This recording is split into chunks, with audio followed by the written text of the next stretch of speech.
Si tu avais acheté seulement 100 euros de Bitcoin en 2012, tu serais aujourd'hui multimillionnaire. Dans cette vidéo, je vais vous partager les 10 prochaines trends, les 10 prochaines grosses vagues qu'on va voir dans le business. C'est très très important, c'est peut-être la vidéo la plus importante de ma chaîne, de se positionner sur les prochaines trends qui vont arriver dans le business. C'est comme ça qu'on crée de l'argent. Il y a eu la trend e-commerce, il y a eu la trend software, il y a eu la trend IA, il y a eu même la trend OFM, il y a eu la trend NFT, il y a eu la trend crypto.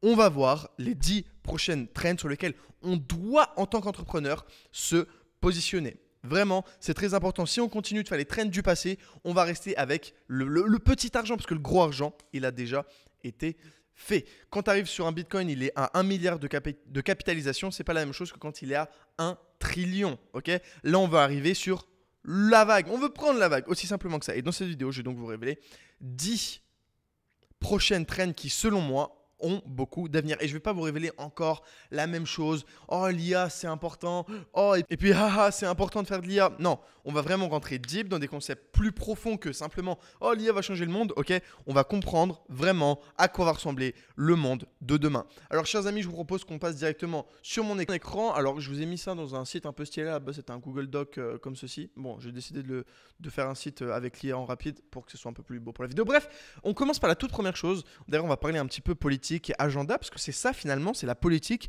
qui crée les trends. La toute première, c'est qui résulte de la phrase controversée, vous ne posséderez rien, et vous serez heureux. C'est ce que j'appelle l'économie as a service. On a vu la poussée des softwares as a service, Netflix, Spotify, tous les trucs comme ça dans lesquels tu possèdes pas ta musique avant, tu achetais tes DVD. Maintenant, tu ne possèdes plus tes DVD, tu les loues comme un service. D'accord ? L'économie as a service. Tu n'as plus tes DVD, tu regardes Netflix. Okay, tu payes un abonnement tous les mois. Et ce que j'observe, c'est une explosion. Mais quand je dis une explosion, ça va être une explosion du as a service. Maintenant, les gens n'ont plus de voiture. Ils payent, je sais pas moi, 300 euros par mois pour avoir une voiture et la changer tous les 2 ans. Même tu peux payer 10 000 euros par mois pour avoir une voiture de luxe et la changer. Bah, quand tu veux, tu la changes tous les 2 semaines. Tu veux une Lambo, une Ferrari, une Rolls-Royce, boum, boum, boum. Enfin, je sais pas, ça dépend le prix de la voiture et de catégorie que tu peux avoir, tu as compris. Mais voilà. Donc, voiture as a service. Tu possèdes plus ta voiture, tu la loues. Okay, montre as a service.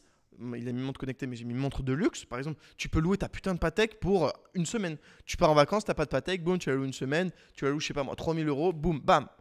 Montre as a service. C'est pas mal celle-là. Même tout ce qui est la santé, tous les besoins humains vont devenir un abonnement. Et il y a ceux qui vont le transformer en abonnement et il y a ceux qui vont payer l'abonnement. Encore une fois, Netflix, Spotify, Google Drive, tout est devenu un abonnement. D'accord ? Tout est devenu sous forme d'abonnement. Et il y a des abonnements gratuits comme par exemple maintenant les besoins humains. Il y a Mark Zuckerberg qui dit que chaque bonne idée de start-up est l'extension d'un besoin humain, l'extension d'un désir humain de base. Lui, ce qu'il a fait, c'est juste connecter les gens entre eux. Qu'est-ce que veulent les humains ? Ils veulent se connecter entre eux. D'accord ? Voilà. Donc, l'économie as a service, pour moi, je voulais commencer par ça. Il faut absolument que vous compreniez que c'est le futur. Deuxième point que j'aimerais vous partager, c'est ce que lui, il a appelé le Remote Work Revolution, ce que j'ai appelé dans mon Google Sheet, l'agenda, enfin le Google Doc, agenda pousse le travail remote, en ligne. Donc, il y a de plus en plus de gens qui travaillent depuis chez eux, que ce soit en tant que salariés, et aussi de plus en plus de gens qui travaillent depuis chez eux en tant que micro-entrepreneurs. Okay ? Donc, il y a 2 types de micro-entrepreneurs. Il y a les entrepreneurs, tu sais, les livreurs Uber, etc. Et il y a les micro-entrepreneurs qui travaillent chez eux, les TikTokers, etc. Il y a vraiment une explosion de cette classe de petits entrepreneurs, de petits développeurs, de freelancers qui gagnent entre 1 000 et 6 000 euros par mois, ou même 8 000 euros par mois. Il y a vraiment une explosion de cette classe-là. Et cette classe-là, il y a une explosion de la demande, mais il n'y a pas une explosion de l'offre derrière. Donc, la toute première chose à laquelle j'ai pensé, c'est faire des sociétés, faire un business de création de micro-entreprises. C'est payant de créer une micro-entreprise. Et tout ce qui touche aux gens qui créent leur société, en tant que débutants, que ce soit imposition, que ce soit même les aider à s'optimiser fiscalement, légalement, à payer leurs impôts, à déclarer leurs revenus.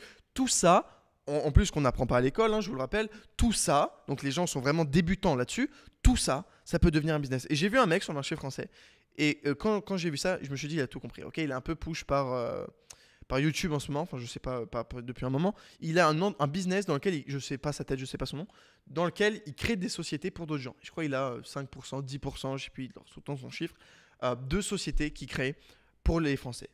Et je me dis, putain, ce mec, il a tout compris. Parce qu'il prend des parts de marché sur un business qui explose. Et vraiment, c'est ce qu'il faut faire. Okay, donc il y a cette première catégorie de personnes-là, donc de l'explosion des micro-entrepreneurs qui travaillent depuis chez eux. Maintenant, enfin des micro-entrepreneurs, puis ensuite la deuxième partie, on a une explosion des personnes qui travaillent depuis chez eux, que ce soit en tant que salarié et que ce soit en tant que micro-entrepreneur ou de business finalement. Même moi, je travaille depuis chez moi maintenant. Qu'est-ce que ça veut dire? Ça veut dire que moi, qu'est-ce que j'observe sur ma vie? Je ne rencontre très peu de gens physiquement, d'accord? Donc, baisse de relations sociales. Et deuxième chose, c'est que je ne fais plus de sport. Si je ne me fais pas, moi, de sport, bah écoute, je vais faire 500 pas dans la journée. Ça va être de mon bureau à ma chambre. Et encore, j'ai la chance d'avoir une grande maison. Sinon, ce serait plus long. Okay, et la plupart des gens, ils vivent dans des petits appartements. Et le bureau, ça peut être dans leur chambre, dites-vous. Okay, donc, ils font vraiment pas beaucoup de pas, vraiment pas beaucoup de sport. Ils sont vraiment isolés socialement. C'est les deux gros points que j'observe. Donc, on a eu l'explosion de OnlyFans récemment qui patch ce problème de relations sociales, relations homme-femme déjà dans un premier temps, mais surtout relations sociales de humain à humain. Okay, on a aussi l'explosion des réseaux sociaux qui créent de la relation entre les gens. Ça, on reviendra dessus plus tard avec la relation, ça va être un autre sujet intéressant. Mais donc, on a une baisse des relations et on a une explosion des surpoids. Qu'est-ce que tu fais? Tu résous ces putains de problèmes. Vraiment, moi, c'est pour ça que je suis dans le business de la perte de poids. C'est juste un business de fou. Ce business ne va faire qu'augmenter, cette industrie ne va faire qu'augmenter pendant les prochaines années. Pareil pour l'économie, pareil pour les relations, ça va exploser. Okay, on a eu l'émergement d'OnlyFans, je pense des OnlyFans, on va en connaître plein par le futur. Okay, alors pas OnlyFans spécifiquement, mais des modèles de relations rapprochées entre humains, on va en avoir plein. Donc si tu arrives à créer des modèles qui connectent des humains entre eux, c'est absolument insane. D'accord? Vraiment, vraiment, vraiment. J'entends que celui-là était un petit peu abstrait, mais vraiment, enfin plus que celui précédemment. Mais voilà. Ok, on attaque sur le prochain. Et là, j'aimerais plutôt vous partager une pensée, une observation que je fais. On a vu une automatisation manufacturière. Ok, donc maintenant, ce ne sont plus les humains qui clouent les boulons, enfin qui clouent les clous, pardon, je sais pas si ça se dit, mais ce sont des robots. Voilà, l'assemblage se fait par des robots. On a tous en tête, tu sais, les robots Tesla qui fabriquent les voitures. C'est le cas aujourd'hui. Les humains ont été remplacés dans la manufacture. Je pense qu'on va voir un remplacement des humains dans le digital. On avait de plus en plus de gens même moi qui employais des personnes à Madagascar, au Vietnam, au Bénin, dans des pays comme ça, dans lesquels le pouvoir d'achat est très faible, dans lesquels moi je peux les payer, ce qui est pour moi, en tout cas pour les entrepreneurs, un petit revenu, donc on va dire 700 € par mois. Okay, pour 700 € par mois dans leur pays, c'est l'équivalent de 4 000 € par mois en France en termes de pouvoir d'achat net. Okay, c'est-à-dire que là-bas, ça coûte moins cher. Okay, donc même pas ça coûte moins cher, ils ont un meilleur niveau de vie pour 700 € par mois. Même en Inde, au Bangladesh, etc., vraiment, tu peux trouver des bons talents, payés pas très cher, qui font beaucoup et du bon travail. Tous les petits jobs comme ça, un petit peu peu payés, vont être absolument et très rapidement remplacés par des automatisations IA. Je vous ai partagé le site onlinejobs.ph qui vous permet de recruter des gens aux Philippines, qui est super, j'adore, je suis client de onlinejobs.ph. Mais tout ça pour vous dire que pour moi, il va y avoir une explosion de l'automatisation, mais une explosion comme on ne l'a jamais vue. C'est-à-dire que maintenant, tu appuies sur un bouton, tu fais un audio vocal, et boum, tu as ton texte de vente qui est généré, publié, monté, etc. Et puis les ads qui sont générés en même temps. Je ne parle pas de petite automatisation qui va aller scraper des tweets et tout. Non, je vous parle d'un truc énorme. Okay, et je vous ai donné un exemple avec des pages de vente parce que vous la comprenez bien.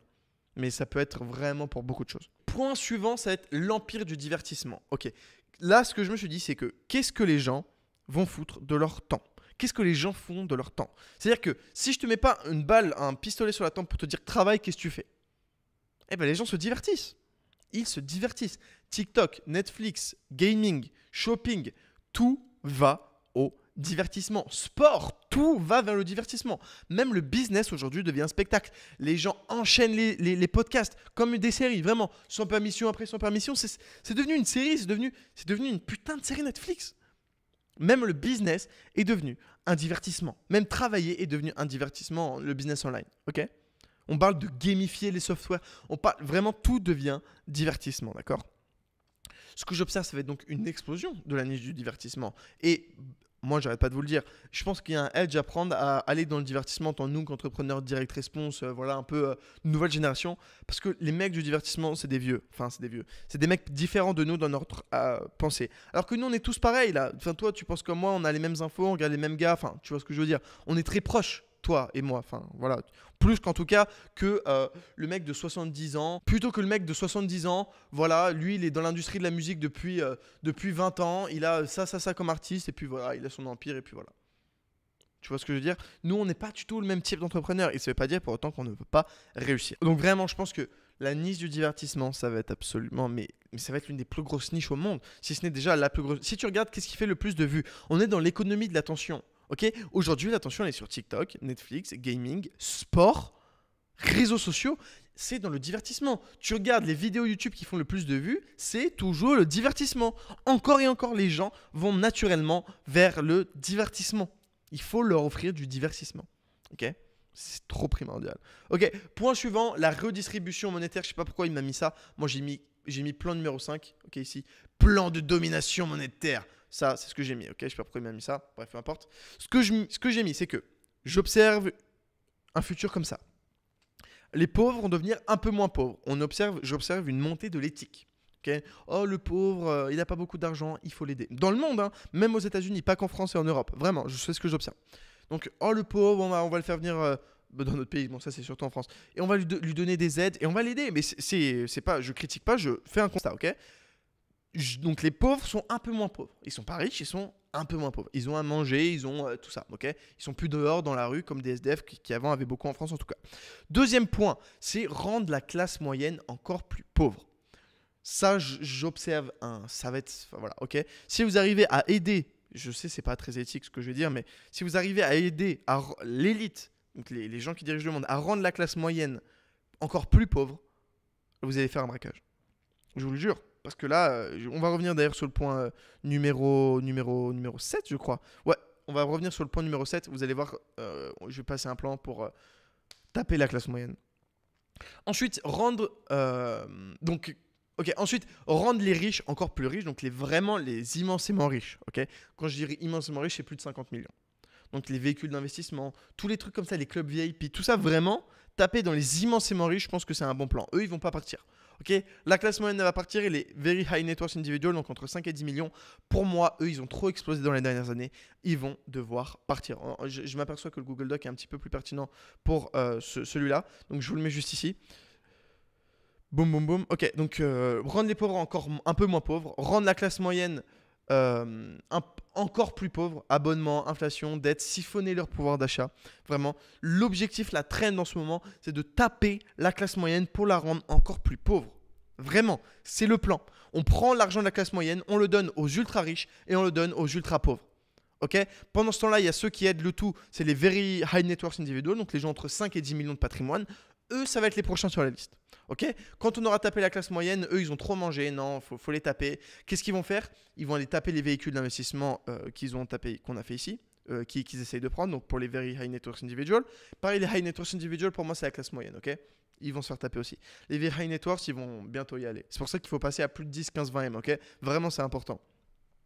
Eux, ils vont mourir d'un truc, je sais pas ce qu'ils vont faire. Ils vont faire exploser une bombe à Dubaï, ou alors ils vont faire un crack immobilier à Dubaï, Singapour, Hong Kong, j'en sais rien, tu vois. Mais ils vont siphonner l'argent des very high net worth individuals. C'est mon avis en tout cas. C'est ce que je procède. Parce qu'en fait, comment tu siphonnes l'argent sinon?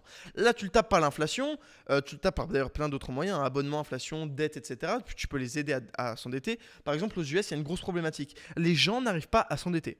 Il y a une grosse demande pour créer de la dette. Il y a des gens qui n'ont pas le credit score nécessaire pour s'endetter. Et si tu arrives à créer des solutions pour endetter certaines personnes, eh ben là, tu peux avoir vraiment des taux énormes. Et ça, c'est un énorme business. Ok, désolé, ça a bugué un petit peu. Donc, voilà, je pense que vraiment, cette classe, ça va se faire taper. Donc, les deux classes qui vont se faire taper, si vous arrivez à aider à les taper, ça va être ces deux-là. Ok, rendre la classe moyenne encore plus pauvre et taper les very high net worth individuals. Il y en a trop eu ces dernières années. Je les vois autour de moi. Il y en a, ils sont vraiment profondément stupides. Vraiment, c'est pour ça que j'arrête pas de le dire. On pose souvent la question, est-ce que tu penses que tout le monde peut vraiment faire des millions? Putain, mais quand je vois des mecs autour de moi qui ont vraiment des net worth de 15, 20 millions, plus que moi, moi j'ai pas 20 millions, qui je vois autour de moi, je suis en mode, putain, mais il est vraiment con. Qu'est-ce qu'il a fait? Il a pris la traîne des NFT, boum, il s'est barré, etc. Il a acheté un NFT, ok, il s'est fait plumer sur un NFT. Je lui ai dit, Je lui ai envoyé un message au founder, il sait rien faire. Le mec, il s'est acheté une chaîne Bitcoin qui tourne en diamant. T'as claqué combien? 500 000. T'es content? Ah, ça vaut 100 000 si je le revends. Il y a vraiment des abrutis finis, je vous jure. On dirait qu'ils sont classe et tout. Ils font les mecs classe sur les réseaux. Mais vraiment, les very high net worth individuals, il y en a vraiment beaucoup qui sont bêtes. Je vous jure, énormément même. Et eux, ils vont se faire taper, ils vont passer à la caisse. Je vous jure, ils vont passer à la caisse. Et moi, je compte bien pas passer à la caisse quand ça va être eux qui vont passer à la caisse. Ok? Donc, point numéro 6. L'ultra branding est devenu la religion du 21e siècle. Ok, la religion 2.0. Quand on voit ce que les gens ressentent pour Apple, ce n'est qu'un exemple de branding, même pour Kendall Jenner, pour Cristiano Ronaldo. T'es en mode, mais qu'est-ce qui se passe sur Terre? Et les gens deviennent fous. Les gens commencent à adorer des personnes, des personnes inventées. Enfin, pas inventées. Enfin, avant, il y avait les religions, ok? Donc, t'as adoré personne à part Dieu. Enfin, je crois que c'est ça qui est écrit dans les textes religieux. Bref, même personne tout court. Et tu vénérais Dieu et tu idolâtré ton Dieu et tes prophètes, etc. Ou ton prophète. Et là, ok, tout faisait sens. Et puis, tu as ton texte, ça, tout fait sens. Maintenant, les gens idolâtrent des influenceurs. Les gens idolâtrent des sociétés, du branding. Voici où est-ce qu'on en est en 2025. Même 2026 et les années qui vont suivre. Et je pense que cette trend va continuer d'augmenter. Pourquoi? Parce que dans un monde où tout va être généré sans saveur, ok, la bouffe n'a plus de goût. Ok, plus rien n'a de saveur. Ok, vraiment, quand je dis plus rien n'a de saveur, pas forcément que de goût, mais je veux dire que les shops e-commerce, ils ont tous les mêmes logos. Donc forcément, dès qu'il y a quelqu'un d'un peu authentique, d'un peu extrême même, hein, comme on a vu avec Andrew Tate récemment, qui est encore un cas d'école aujourd'hui, très rapidement, il va prendre cette aura, cette énergie sur lui. Et c'est ce truc limite un peu religieux. Aujourd'hui, il y en a qui ne jurent que par Andrew Tate, qui ne jurent que par Cristiano Ronaldo. Et ce n'est pas une blague. Je vous assure que ce n'est pas une blague. Okay? Donc ce que j'observe, c'est que l'ultra branding va être une explosion radicale. Et on l'a vu d'ailleurs récemment avec Alex Hormozy. Le mec, il fait un putain de live, il te sort 3 500 000 copies, je crois, c'est ça? Ouais, c'est ça, 3 500 000 ventes. Il fait 150 putains de millions en un live. 150 M. Enfin, on est où là? 150 M branding. Le mec, juste, il a un branding. Tu mets la même VSL, le même script, mais c'est pas Alex Hormozy. C'est moi sur le marché américain, ça marche beaucoup moins. Ça fait 5 fois moins de ventes. Ou même toi sur le marché américain, si tu parles parfaitement anglais. Le truc qui a marché avec Hormozy, c'est parce que les gens le connaissent. Il a sorti des livres, il a prouvé que ça marche. Et pareil pour Apple. Demain, je fais moi le même téléphone qu'Apple. Genre vraiment le même. Apple vendra toujours plus. Parce qu'ils ont cette autorité, ils ont ce branding. Okay, ils pourront vendre plus cher, la conversion sera plus élevée et les gens deviendront fous, ils feront la queue pour acheter chez eux. Parce qu'ils ont fait le bon branding. Okay, et je pense que ça va être une explosion du branding dans le monde où tout devient, comme j'ai dit, sans saveur. Okay, j'ai mis storytelling radical, polarisation assumée, identity tribal et puis émotionnel, authentique. Bon, je ne sais pas ce que ça veut dire, c'est pas moi qui ai mis ça. Bref, tout ça pour vous dire, voilà, branding, religion 2.0, c'est vraiment les religions du 21e siècle. Si tu arrives à bien te brander, c'est fini. Et quand je dis te brander, c'est pas le personal branding, c'est pas forcément personnel, mais tes entreprises, etc. Ok, point suivant. Lui, il est légendaire. J'ai appelé ça, sur mon Google Doc, j'ai appelé ça taper les baby boomers et récolter leur immobilier. Ce que ça veut dire, c'est la génération la plus riche de l'histoire, c'est les baby boomers. Okay, ils ont actuellement 60, 70 ans. Ils vont bientôt mourir. Désolé, je vous aime les baby boomers. Voilà, ils vont bientôt mourir. Sur 20 à 30 ans, hein, mais ils vont commencer à vieillir. Ils vont bientôt, je sais pas, c'est ça. Et qu'est-ce qu'ils ont, eux? Ils ont eu accès à énormément de travail, une explosion du crédit et surtout une explosion de l'immobilier. Ils sont riches, c'est simple. C'est eux qu'on l'oseille en France. C'est eux qu'on l'oseille aux États-Unis. C'est eux qu'on l'oseille aux UK. C'est eux qu'on l'oseille en Occident. Ce sont les baby boomers. À un moment, ils vont mourir. Et si tu arrives à taper leur immobilier, ils ont tous leur argent en IMO. Okay, pour moi, le prochain crack IMO, ça va être juste avant la mort des baby boomers. Okay, c'est vraiment parfaitement timé, vous allez voir. Ils vont tout racheter. Boum, ah, t'as besoin de ton fonds de pension, vends ton bien IMO, boum, on te le rachète à moins 50%. Boum, braquage. C'est un braquage. Tu vois ce que je veux dire? Et donc, ils ont tous de l'IMO, ils sont tous propriétaires, ils ont tous eu des crédits, ils ont tous eu énormément d'argent, ils sont tous en fin de vie, ils ont tous kiffé leur vie, ils sont tous super. Et Je vous adore les baby boomers si vous êtes parmi vous. Je sais pas si on a beaucoup, mais je vous adore, je vous love, ok. Mon papa, il fait partie de la génération baby boomer. Je lui parle pas beaucoup, mais ça reste mon père. Bref, donc les baby boomers sont une génération les plus riches de l'histoire. Il y a des transferts de milliards de dollars de patrimoine à aller chercher. Ok, faut le prendre.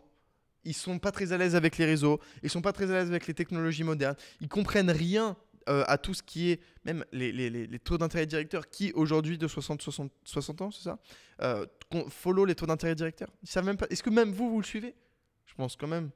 Rassurez-moi. Dites-le moi en commentaire. D'ailleurs, like et abonne-toi, hein, je fais une vidéo par jour. Donc pour moi, ça va être absolument, ça va être trop sale. Parce que l'argent des gens, ok, qui a l'argent? Les baby boomers. Où est l'argent des baby boomers? En immobilier. Là, tu deviens milliardaire, mon frérot. Si tu appliques ça, tu deviens milliardaire. Et moi, je suis sur une de ces tendances, hein. Même deux, même trois. Enfin, ça dépend si on prend la perte de poids comme une tendance. Donc, c'est à prendre vraiment au sérieux. Alors, vraiment. Ça, c'est pas du complot, vous ne possédez rien et vous serez heureux. Qui a le plus d'argent? Les baby boomers. À un moment, ils vont mourir. Ils ont de l'immobilier qu'il va falloir transférer. À un moment, il va falloir récupérer cet immobilier. Et t'inquiète pas que les riches, ils sont bien sur le plan. Enfin, quand je dis les riches, ceux qui contrôlent le monde. Enfin, quand je dis contrôle, c'est... On se comprend. Les gens qui tirent les ficelles. Il y en a qui tirent les ficelles, c'est évident. Bref, c'est pas du complot de dire ça. Loin de là. Ok, l'Ultra Low Ticket Revolution. Ok, moi ce que j'ai mis, c'est ce que on a une explosion des microtransactions. Ok, des petites apps à 1 euro, des jeux vidéo à 5 euros, des petits trucs comme ça, des produits fast fashion, du Chine, du Temu, du AliExpress, tous il y avait quoi d'autre? Le truc bleu là, j'ai oublié. Tous les petits produits ne fait qu'exploser. Pourquoi? Parce que la classe moyenne devient moins riche. Elle s'appauvrit et il faut les taper parce que quand je dis les taper, désolé, on dirait que c'est violent, mais faut les taper en âge, je sais pas comment dire, mais leur vendre des trucs quoi, ok? Ça c'est primordial, vraiment. L'ultra low ticket va exploser. Si tu arrives à créer un modèle ultra low ticket, et encore une fois, l'ultra low ticket, t'es pas obligé d'être rentable. Encore une fois, j'arrête pas de le rappeler, mais ok. J'ai vu une vidéo d'un gars, il a dit, attendez, je sais plus. Ok, voilà, j'ai vu dans mon feed YouTube à un moment cette vidéo-là. Le plan voué à l'échec de Temu. J'ai pas cliqué dessus, mais je sais ce qu'il va dire. Il dit qu'ils vont beaucoup trop peu cher pour être rentable. Sauf que ce qu'il n'a pas compris, et je sais pas, en fait, j'en sais rien. Mais si c'est ce qu'il dit, c'est faux. Parce que regardez, Temu, valorisation de Temu, 41 milliards. Ok, qui a créé Temu? Ok, Timo Founder. Vous allez voir. Un instant. Ok, voilà, donc c'est possédé par PDD Holdings. Voilà, c'est pas le frérot. Enfin, le frérot. Voilà, qui est coté au Nasdaq. Donc tu vas me dire que cette entreprise cotée au Nasdaq, qui a 17 400 employés, fait n'importe quoi, l'une des plus grosses entreprises américaines. Ok, donc c'est marrant, les entreprises américaines sont maintenant cotées au Nasdaq. Fait n'importe quoi? Tu vois? Non, parce que les gens sont intéressés par les shares. Ce qui rend riche, c'est l'equity. Ce qui rend vraiment milliardaire, c'est l'equity.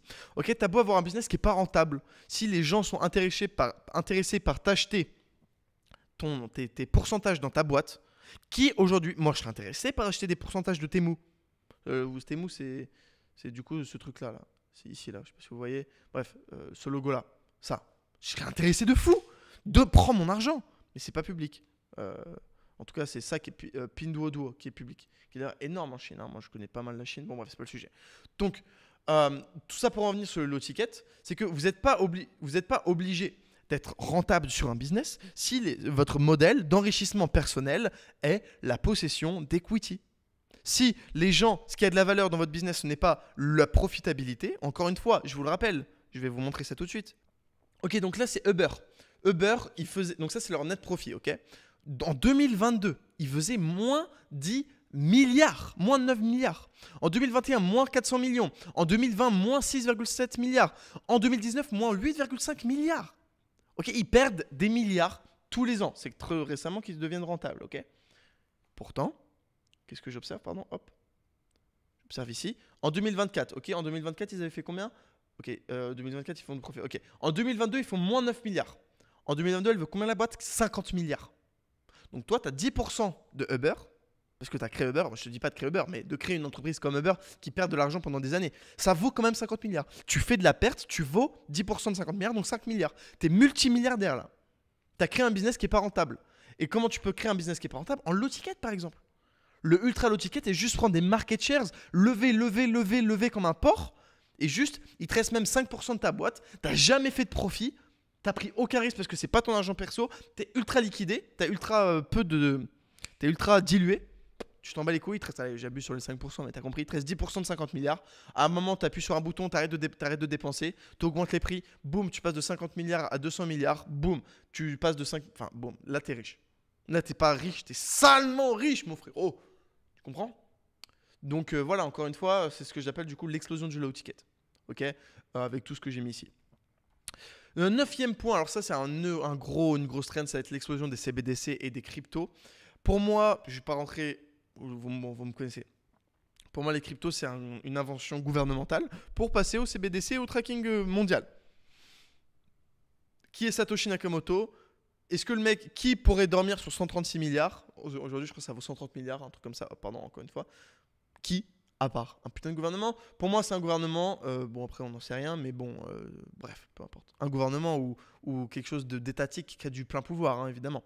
Ok, donc CBDC et crypto hybride, si tu arrives à pusher cet agenda-là, pardon, c'est argent illimité. Vraiment, si vous arrivez à créer des systèmes pour push les CBDC, je dis pas que c'est bien, je dis pas que c'est mal, je dis que c'est des prochaines trends, ok? Moi, j'en ai rien à foutre que ça soit bien ou mal.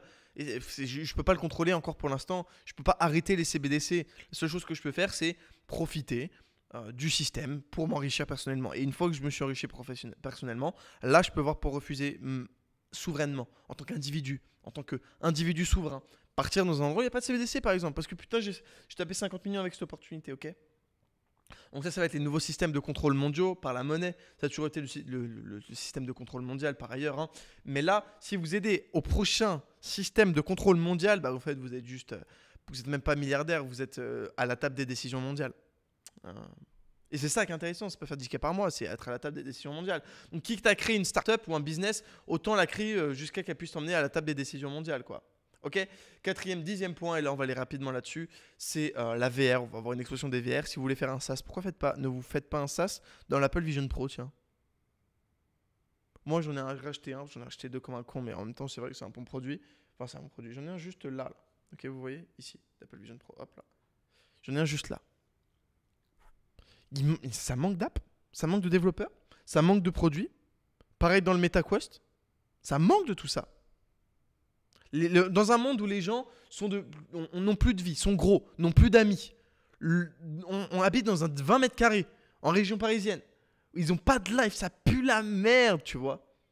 Dans 20, 30, 50 ans, on aura comme dans Ready Player One. Ok, je vous montre.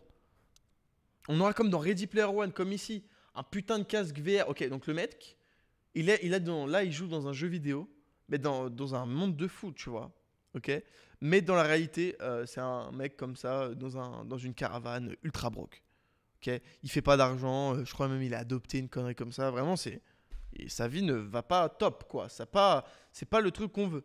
Ok. Mais pourtant, il est dans un monde parallèle, comme ça, où tout est beau, tout brille, et il fuit la réalité. Vraiment, je vous invite à le voir. Franchement, c'est intéressant. Hein. C'est pas le film de l'année, mais la Big Idea est intéressante. C'est d'ailleurs aussi un livre. Hein. Un livre qui a été transmis en film. Mais bon, je sais pas si j'ai pas lu le livre. Hein. Je sais pas si ça vaut le coup de lire le livre. Je suis pas très fan de SF à l'écrit, mais quoi que, ça dépend desquels. Mais bref, bon, peu importe. Tout ça pour vous dire que explosion de la VR, les gens vont se réfugier dans le VR, c'est juste une évidence. On voit Apple qui se positionne. En fait, Apple se positionne. En fait, qu'est-ce que font les leaders, quoi? Qui sont les leaders? Pourquoi? Comment ils se positionnent? Apple, Meta, ils se positionnent là-dessus. Ça rigole pas, quoi. Ça rigole pas. Donc, si je fais un overview, l'objectif final, c'est la digitalisation maximale. Les gens seront de plus en plus isolés et de plus en plus chez eux. Qu'est-ce que ça implique? Ça implique tout ça. Ça implique tout ça. Bref, j'espère que cette vidéo vous aura plu. Like, abonne-toi. Ah, attendez. J'ai demandé à ChatGPT de résumer ma vision de la vidéo YouTube en 2 phrases. Et c'est intéressant ce qu'il a mis. Tout sera digitalisé et automatisé en service, travail, santé, argent, de relations, divertissement.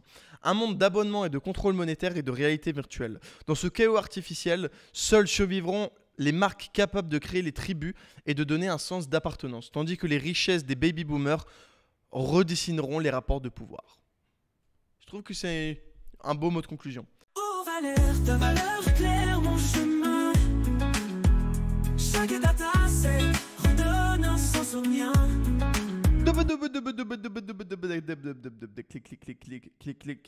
Clic.